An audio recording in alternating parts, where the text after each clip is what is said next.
How to change wallpaper in Snapchat. It's pretty quick and easy. So before starting the video, subscribe our YouTube channel, hit the bell icon so you can receive the notification of next video.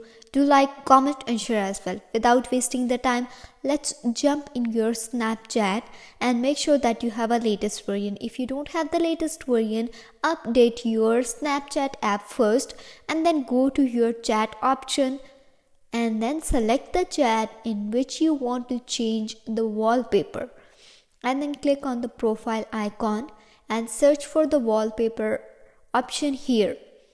If you are able to find it here, you can easily change the wallpaper here. But if it's not here and you want to get this option, just get out of here and go to your profile icon, your pet emoji at the left top of your screen.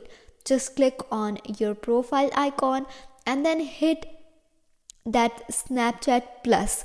You can see the premium feature of Snapchat.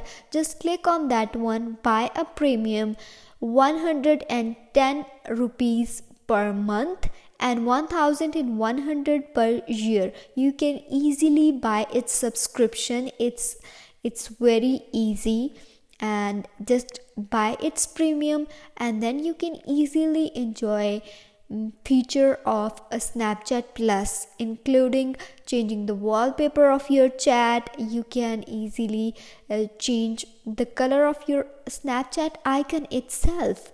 There is a lot of feature of Snapchat Plus. You can enjoy this feature once you get subscription of Snapchat Plus. In this way, you can easily change the wallpaper in your Snapchat. Hope it helps. If you have any question, let me know in the comments below. If not, don't forget to subscribe and don't forget to like. I will meet you in the next video. Till then, take care, bye, and thanks for watching.